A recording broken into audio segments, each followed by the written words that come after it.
On the Autocar show today, the Audi R8 V10 Plus, Volkswagen's new Ameo, and who's faster, the Dodge Hellcat, Porsche 911 or the Nissan GT-R.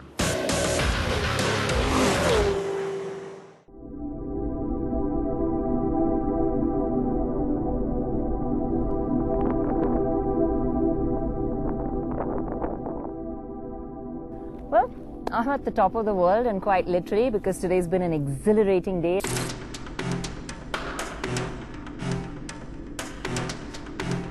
You know, they talk about love at first sight, but this was love at first sound.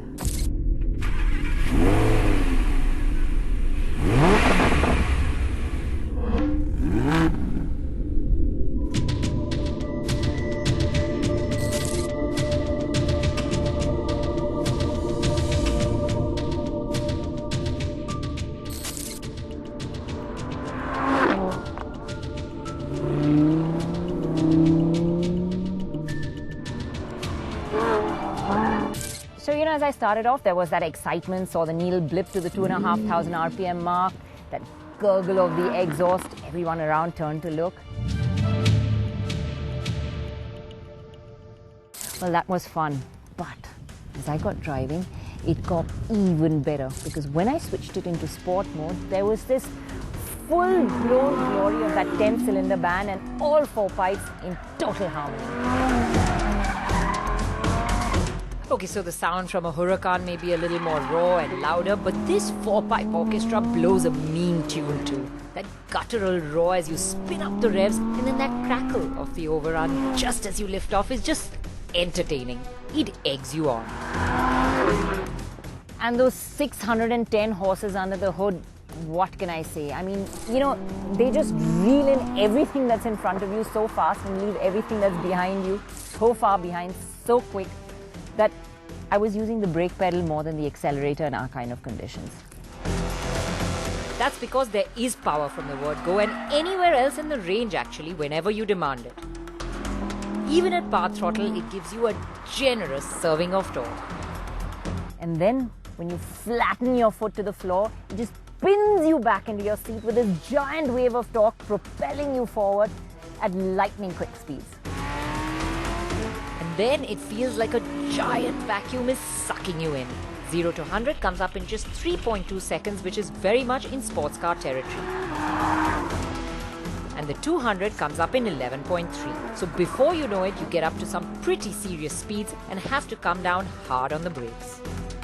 And it's very reassuring actually to have those brakes, because they really bring you to a grinding halt when you need to, especially when you're going quick and everything's coming so fast at you.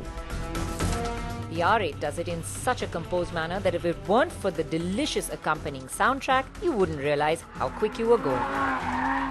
The needle keeps whipping up to the 8,700 RPM red line and coming down again as it sails through the gears. Now the gearbox has been quickened, and you know, even in comfort mode it's good enough, but use the paddles, and especially on a winding section of road, it's like driving a manual car. Obviously, the twisties were our choice of road, and we found a lovely empty section to give the R8 a workout.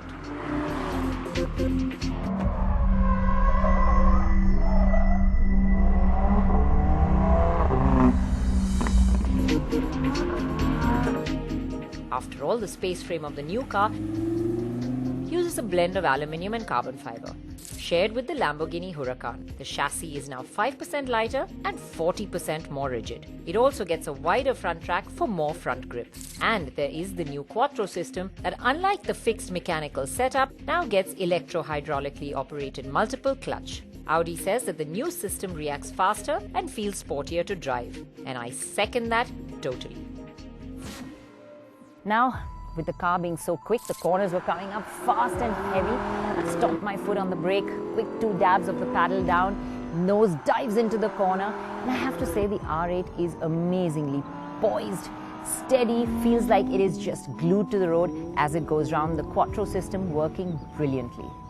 But come into a corner too fast and lift off, it's not that forgiving. It will let the tail step out, but then you can have some fun.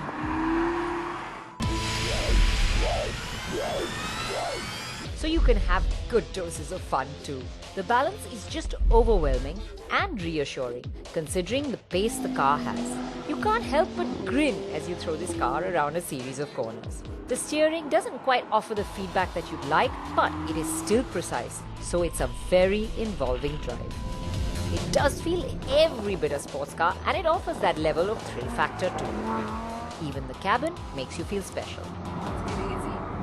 It's a beautifully crafted interior, just the right amount of chrome highlights, carbon fiber splashes and dashes here and there, that F1 style steering that really lets you know you're in a sports car, and of course now the MMI, or the information display, that's moved into your line of vision as the virtual cockpit, like Audi call it, as we've seen in the Audi TT. Then there's the aircraft throttle-like gear selector. On the left of the steering boss, there's a button for Audi's Drive Select, which offers you comfort, performance, etc. And below that, there's a button to adjust the diff for dry, wet or snowy conditions. There are also some nice touches like the specially created rubberized mat ahead of the gear lever where you're meant to place your phone, and a bottle holder stowed away under the elbow rest. The new R8 also has a fair-sized glove box. The optional racer-like seats on this car aren't really focused on driver comfort. There is no 127-way adjust, and you can't recline the backrest as well. And the fore and aft control is manual. You can lift the seat up thankfully, and that is powered, but that's about it. Now the seat feels really firm. In fact, the base feels like almost sitting on a school bench. It's that hard. But I like the firmness in the backrest, because when you're getting pinned to the back of your seat with all that torque, it really holds you in well. And the stiffness of that seat base just accentuates the stiffness of the suspension when it comes to ride quality. Well, I think the Indian roads are just too much for this sports car to deal with, even in comfort mode. At low speeds, you can feel every pimple, dimple and ripple on the road surface. The R8 thuds through potholes and hops up and down on smaller ridges as well. Had the seat cushioning been a bit better, less of it may have filtered through, but I could always feel what the tires were going over. What the R8 managed quite well though was to go over the speed breakers, even the larger ones. Though I was aiming at them gingerly, worrying that it would bottom, it really didn't, which gives you the confidence to drive it everywhere. And once you pick up the pace, the ride does get a little more settled too.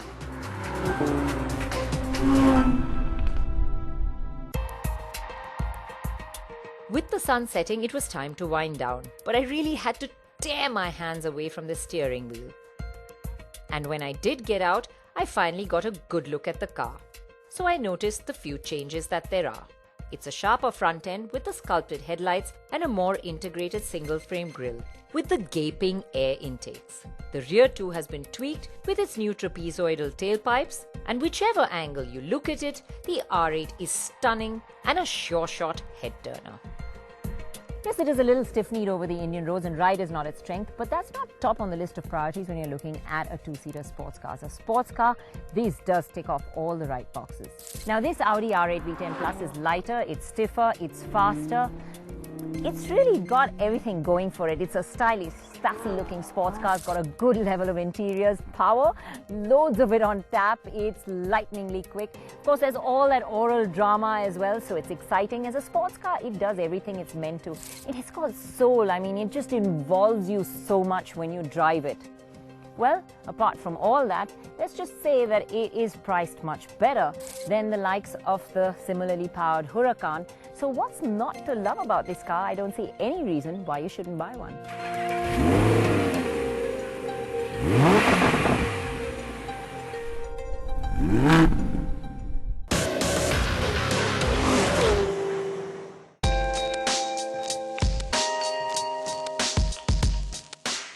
This is Volkswagen's contender for the hotly contested sub-4-meter sedan category, the Ameo. And it may have come a little late to the party, but it's made quite a splash thanks to the pricing that's been announced. And while the expectations are quite high, we're going to spend the day with the Ameo today to see where it slots in to this space. First, the facts. The Ameo is based on the Polo and it's quite apparent from the front, but there are subtle differences. The front bumper has these creases at the corners to give it a more muscular look, and that's not all. What helped the designers improve the overall proportions and the look of the Ameo was the fact that they were allowed to shave off 35 millimeters off the front bumper, and that could then be added in terms of overall length at the back. Sitting on those 15-inch alloy wheels, the Ameo looks solid and crisp, but overall proportions are still a bit awkward. The wheelbase is unchanged from the Polo, and up to the C-pillar, all the panels are the same, except for the roof, which tapers down a little bit to help flow the lines neatly into the boot. And the boot itself sports a prominent lip to give a greater sense of length. Then there are layers and sharp creases to shave off visual weight of the stubby boot. Now when you open the boot, you'll notice a couple of things. One is that the boot opening is large, so you can get big pieces of luggage in there quite easily. And at 330 liters, the boot space itself isn't the largest in this class, but the shape of the boot will help you store larger pieces of luggage. The Ameo also offers the option of flipping down the second row to expand storage, although you'll notice quite quickly that the seats don't fold all the way down. But another thing that you may not notice right away is something over here. There's been a little bit of cost cutting. There is no covering panel here for the boot lid on the inside, and that little bit of cost saved here has been added in as a benefit elsewhere.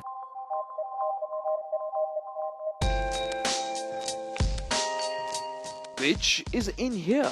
As you can see on this top of the line Highline variant, the cabin is quite impressive. It looks quite rich with the glossy black panels, the brushed aluminium inserts and the chrome trim.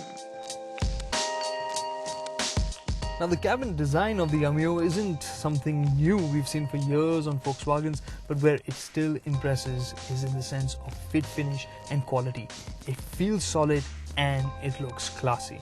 The Ameo is also making a statement. It's coming with dual airbags and ABS as standard across all three variants, and that aside, a feature that I really appreciate is this. It's got a tilt and telescopic steering, and other features that other people might appreciate are things like this armrest for the driver with a little bit of storage. There's a touchscreen system here that also has reversing camera, automatic climate control, and there are a lot more features.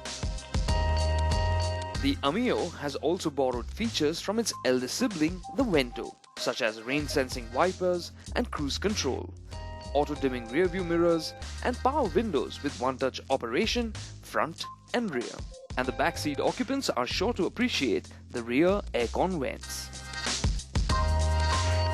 Now Volkswagen say they don't expect people to spend too much time in the back seat of the Ameo, and well, the space isn't really all that great. You can see little touches like the scooped out back for the front seats, which helps liberate a bit more knee room. Even then it's just about adequate, I would say, and sitting three abreast would be a bit tight. So the place to spend time is in the front seat. So what's driving us today? For now, the Ameo is available only with the petrol engine. This is the 1.2 litre engine we've seen on the Polo before.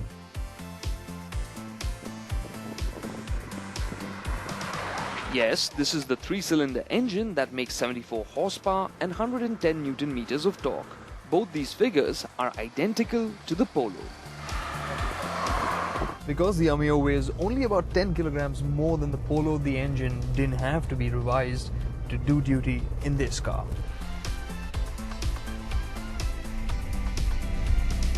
So the gearing is also the same. All the controls, like the chunky gear shift, the light travel clutch, and the light steering, all feel the same. So in effect, the Ameo is a very familiar car to drive. The thing about this engine is it's more than happy to amble around, so just crawling and keeping pace with city traffic, no problem. But when you just push that little bit harder on the gas, ask for that bit more, it does feel a bit lacking. To really change the pace, you have to build the revs, and even then, it isn't particularly quick. Also, when the revs climb, the 3-cylinder thrum becomes quite apparent in the cabin.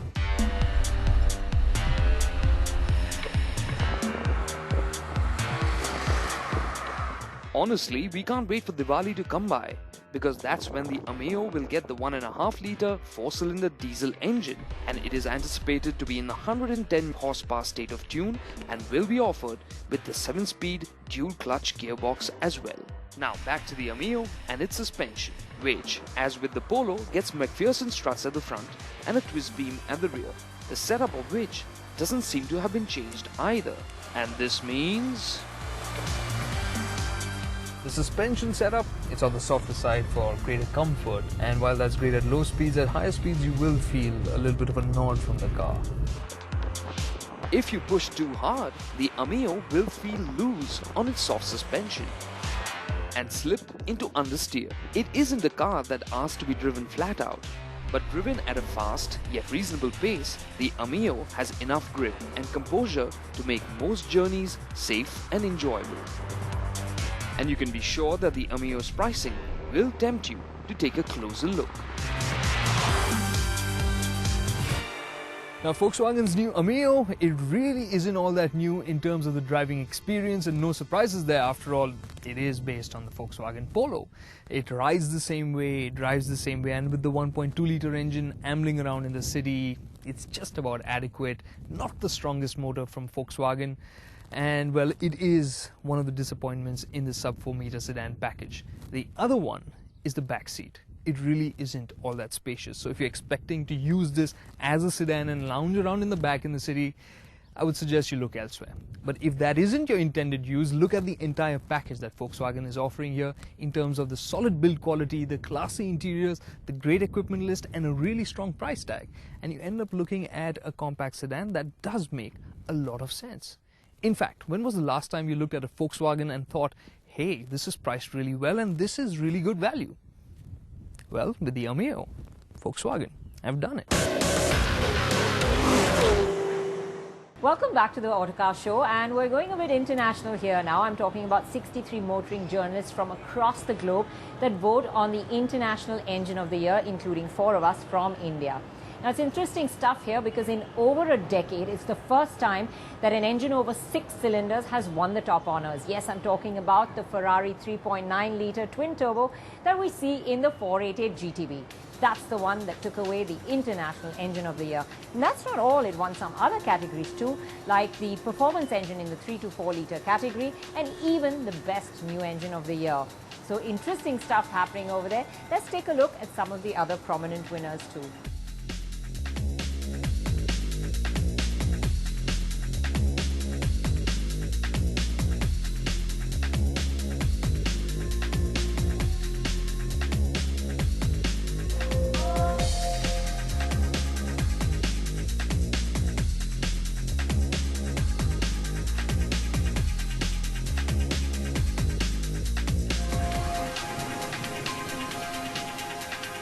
Well, it's the 5th time in a row that that sub-1-litre Ford engine has won an honor. So kudos to Ford on that as well, and interesting stuff going on there.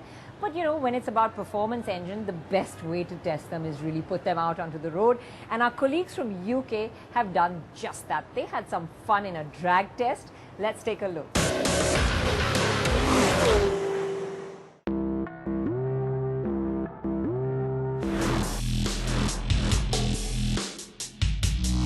So Matt, at Autocar we've raced a few things against the GTR in a drag race. Yep. Nissan's always won. So I've got a 911 Turbo S, which I think is going to stand a better chance than most things. Okay. But you at PH have found something else as well. We certainly do. So we have here PH's Steve and his Dodge Challenger Hellcat. Steve, thanks for coming along. Great to have you. Very much. Tell us something about your Hellcat. Well, it's a bit old school, V8, 707 horsepower, Okay. 2-wheel drive, so it's going to be tough, but I'm going to give it a try. Okay, and automatic or manual? It's an automatic. Okay, and you have launch control? I do have launch control, which will help a little bit, I think. Okay, it works well then, does It it? certainly does, yeah. It stops the smoke coming off the tire. Excellent, right, sounds like an intriguing comparison. Let's race.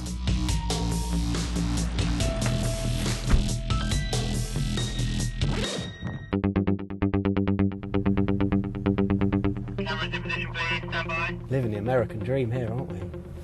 GTR versus Hellcat. We're all on the line. Exciting. Turbo S, GTR, standard GTR, and the Hellcat, 707 horsepower Hellcat. Right, it's 5 seconds to the lights. Let's get gear. 4, 3, 2, 1.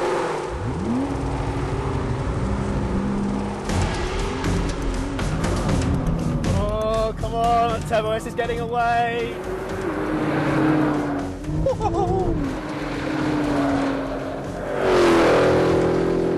Not even a GTR can keep up with this Turbo S. This is phenomenal. This thing gets off the line like you would not imagine.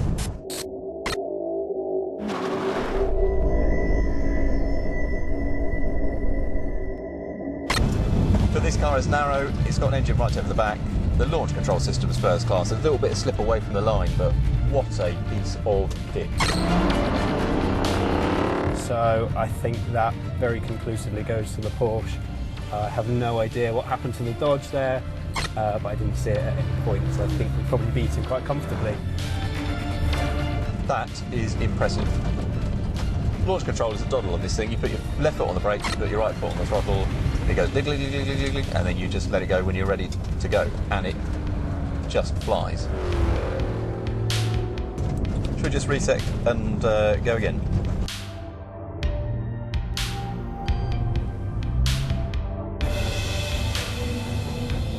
.707 horsepower Hellcat.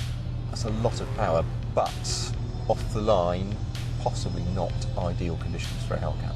So officially, Nissan claimed 2.7 seconds to 62 on this, which is very, very fast. It seems like that Porsche might be a bit quicker though, but we'll have another go. I want to win. The Hellcat will be interesting later in the race. I think this will monster it off the line.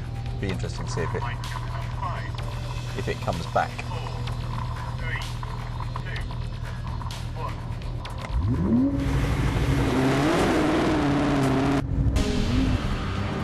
And we've launched, right, 60. Oh, that Porsche is getting away again, 80, 90, 100. Oh, he's just walked away with it. That is interesting. This does monster both of them, actually. The Hellcat is just a speck. The GTR is closer, but it's still a one-horse race. I don't think we're going to beat him today, sadly enough. That is a devastatingly fast Porsche. So I know that GTR is fast, but this is seriously, monstrously quick.